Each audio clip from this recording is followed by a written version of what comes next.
Hello મિત્રો નમસ્કાર। તો આપણે વિડીયો લઈને આવી ગયા છીએ। તો આપણે વિડીયો વિશે વાત કરવાના છે। તો હાલ એક મોટા સમાચાર સામે મળી રહ્યા છે, તો આપણે એના વિશે ચર્ચા કરવા જઈ રહ્યા છીએ। પણ એ પહેલાં તમે નવા હોય તો મારી ચેનલ સબસ્ક્રાઈબર કરી લેજો, તેથી કરી આવા વિડીયો હું તમારા માટે લાવતો છું। તો પહેલાં ગણેશ ગોંડલનો વારો, ત્યાર પછી રાજુ સોલંકી, ત્યાર પછી સંજય સોલંકી। તો હાલ તમને ખબર હતી કે જૂનાગઢની પોલીસ સ્ટેશનની અંદર બંને ત્રણેયને ગિરફ્તાર કરવામાં આવ્યા છે દોસ્તો।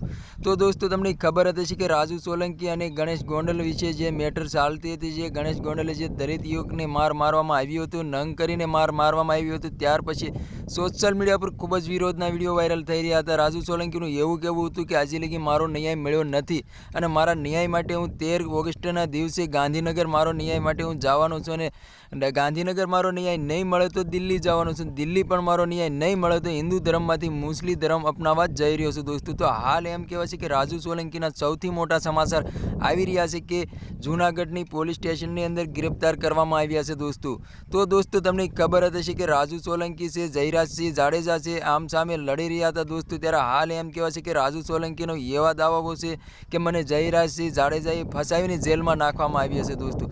તો આના વિશે તમારે શું કહેવું છે કમેન્ટ કરીને જરૂર બતાવ્યું દોસ્તો। અને અમારી ચેનલમાં નવો હોય તો ચેનલ સબસ્ક્રાઈબર કરવાનું ભૂલશો નહીં, તેથી કરી આવા વિડીયો હું તમારા માટે લાવતો છું દોસ્તો।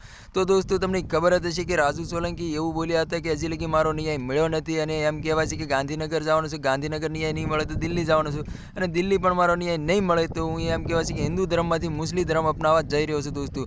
અને જે રાજુ સોલંકીનું એવું પણ કહેવું છે કે હજી મારી લગી મારા દીકરાને જે નંગ કરીને મારવામાં આવ્યો હતો, ત્યાર પછી વિડીયો ઉતારવામાં આવ્યો હતો, હજી વિડીયો પણ ડિલીટ કરવામાં નથી આવ્યો, મોબાઈલ પણ ગિરફ્તાર કરવામાં નથી આવ્યો દોસ્તો। અને જે હથિયારો પણ બતાવવામાં આવ્યા તે હથિયારો પણ ગિરફ્તાર કરવામાં નથી આવ્યા દોસ્તો।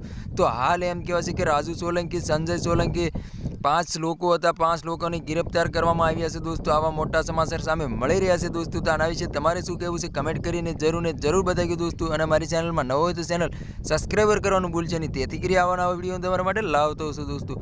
તો આ તો આજનો વિડીયો ગમે લાઈક શેર જરૂર કરી, ફરી વાર બીજા વિડીયો મળે, તબ તક કે લીએ જય હિન્દ જય ભારત। મળીએ એકવાર બીજા વિડીયોમાં, તબ તક કે લીએ બાય બાય।